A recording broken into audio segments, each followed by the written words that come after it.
Dindo!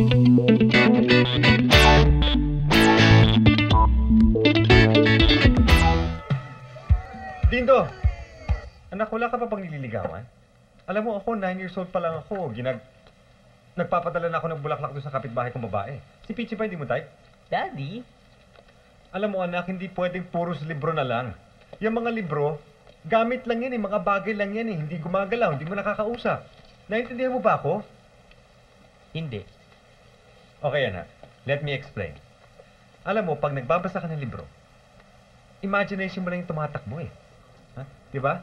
You should socialize. You should not be anti-social. Daddy, are you gay? Magkaroon ka ng maraming kaibigan. Sa mga Daddy, you gay? What? Are you gay?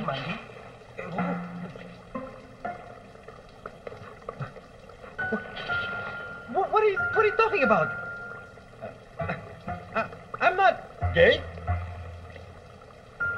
Paano naman ako magiging gay, anak?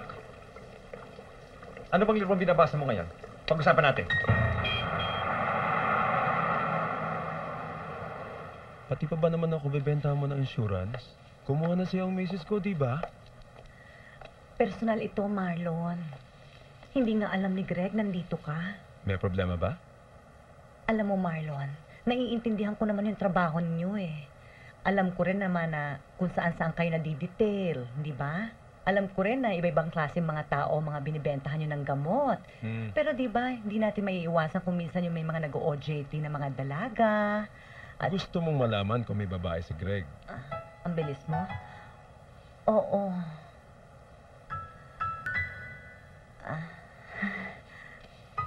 Alam mo, bago ka namin naging kaibigan, Marlon, marami na nakapagsabi sa akin na nabibili ka. Totoo yun. Pero walang babae si Greg eh. Pero pag nagkaroon, ire-report ko kagad sa'yo. O sige, deal natin yan, ha? Pag natulungan mo ko, insured ang buong pamilya mo. Pati anak mo sa labas.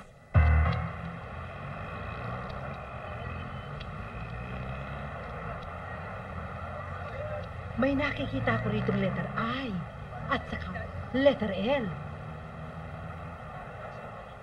Bakit ka naman kasi maniniwala? Baka naman wala pa naman talagang kabit ang mister mo. Ano ba? May mga letra na nga, di ba? Kaya naniniwala ka. O sige, itaas mo pa yan, o. Yan, yung braso mo para mo wala yung luy-luy dyan.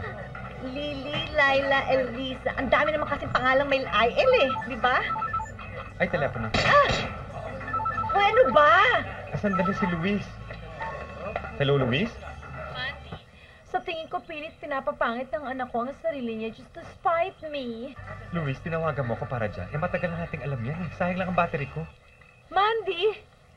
Wait, listen. Kailangan ko pa bang papangitin ang sarili ko para mahalin ang anak ko? Ang hirap naman gawin noon. Pwede ba? Mamaya na tayo mag-usap. Bye-bye. Mandy! Ang ganda pala ng misis mo. Hoy, hindi ko siya misis misis, yan, ha? Sorry, ha? O sige, pare. Ba't ka nagagalit? Paano sinabi mo na hindi mo ako misis? Sorry. Umupo ka dyan. Tatanggalin natin yung mga bilbil mo. Sige, taas. Okay. Taas. 1. Push, Mare. Push! Come on! Parang liberation ng babae yan, Ay, ang pangit! Ang pangit! Ang pangit! Luis, ayaw tanggapin na firma mukha mo. Oo nga, ma'am. Tingnan mo yung itsura mo. Ang pangit nga!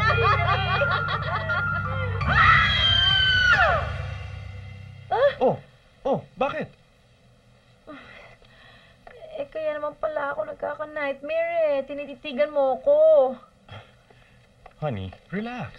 I was just staring at you. My ever beautiful wife. Pwede ba Manolo? Walang ganyanan. Ang aga-aga eh. I just can't believe it. After all these years, tayo pa rin dalawa.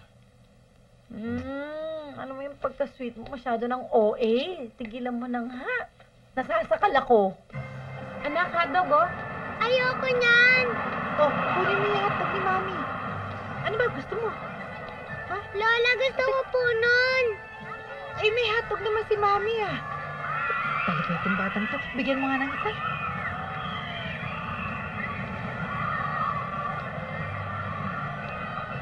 Eto bayad.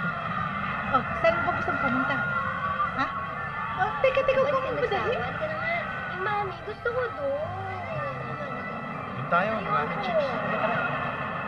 Bakit gano'n? Hayaan mo na. Hayaan mo na.